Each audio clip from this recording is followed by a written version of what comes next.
एक रात अपने घर पर टीचर साक्षी अपने स्टूडेंट्स के एग्जाम पेपर चेक कर रही थी। तभी उसके पति संजय उसके बगल में आकर बैठ गया। संजय अपने मोबाइल में मस्त था, गेम खेल रहा था। अचानक साक्षी की आंखों से आंसू बहने लगे। वो जोर जोर से रोने लगी। जब संजय को रोने की आवाज आई तो उसने मोबाइल से बिना आंख हटाए पूछा कि क्या हुआ साक्षी, रो क्यों रही हो?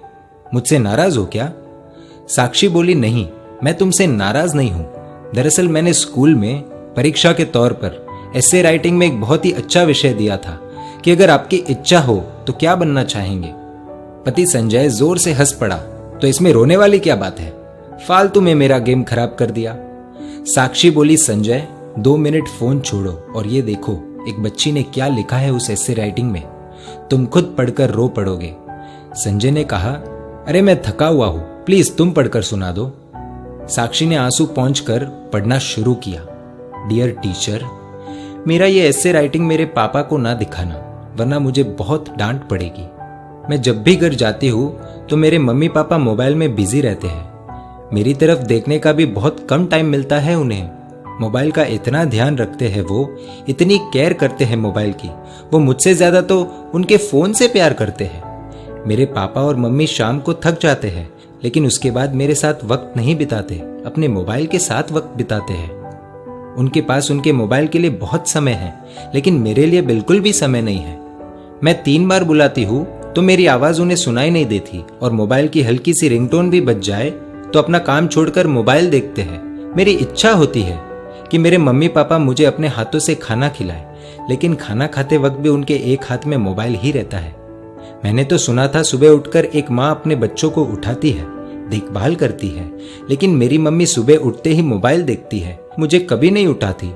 मेरे पापा अपने मोबाइल में पूरे दिन फालतू वीडियोस देखते हैं, हर समय गेम खेलते रहते हैं, लेकिन अगर मैं उनके पास मेरा कोई काम लेकर जाऊं तो कहते हैं बेटा आई एम बिजी। इतना ही नहीं, अब मेरी मम्मी ने खुद के वीडियोस बनाने शुरू कर दिए हैं, इसीलिए कई बार रात में देर से सोती है तो सुबह देर से उठती है। और सुबह जब मेरा टिफिन तैयार नहीं रहता तो मुझे पैसे देकर कहती है कैंटीन में खा लेना।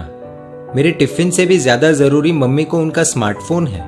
हाँ, डॉटर्स डे के दिन दोनों मेरे साथ फोटो लेते हैं, और वो मेरे लिए नहीं, अपने अपने स्टेटस में डालने के लिए, जिससे दुनिया को पता चले कि वो भी ट्रेंड के साथ चल रहे हैं। वीडियो कॉलिंग पर अपने दोस्तों के साथ 1-1 घंटे तक बातें करते हैं, लेकिन जब मैं कोई कहानी सुनाने कहूँ तो कहते हैं बेटा इंटरनेट पर सुन लो।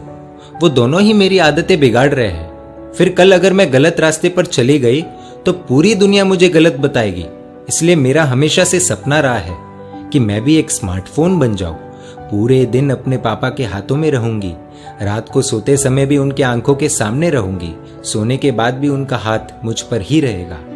खाना तो नहीं मिलेगा, लेकिन हाँ, टाइम टू टाइम रिचार्ज होता रहेगा। मेरा पूरा ध्यान रखा जाएगा, मुझे खरोच भी नहीं आने देंगे।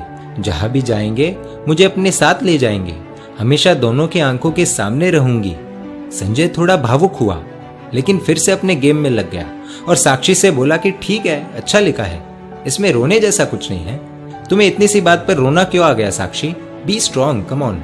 तो साक्षी ने कुछ ऐसा कह दिया कि खुद संजय भी अपने आप को संभाल नहीं पाया। साक्षी बोली कि संजय, ये ऐसे जिसने लिखा है वो अपनी ही बेटी है। दोनों के आंसू रुकने का नाम नहीं ले रहे। भागते हुए अपनी बेटी की बेडरूम में गए, देखा कि वो अपने मम्मी पापा की तस्वीर से लिपटकर सो रही है। ये दृश्य देखकर दोनों को रोना आ गया। साक्षी और संजय दोनों ने अपनी बेटी को नींद से जगाया। उसको उठाकर दोनों ने क्षमा मांगी, कहा कि बेटी, तुमने हमारी आंखें खोल दी, हमें माफ कर दो। अब से स्मार्टफोन नहीं, तुम हमारी आंखों के सामने रहोगी। पूरे परिवार के लिए बहुत ही भावुक पल था। दोस्तों, इस कहानी से आपको क्या सीख मिली, कमेंट द्वारा बताएं। और अगर आपको लगता है कि ये कहानी शेयर करने जैसी है तो तुरंत अपने दोस्तों, परिवारजनों और रिश्तेदारों के साथ शेयर कीजिए। और ऐसी सुंदर कहानियों के लिए emotional video stories page like कर दीजिए और YouTube पर हमें सब्सक्राइब कर दीजिए।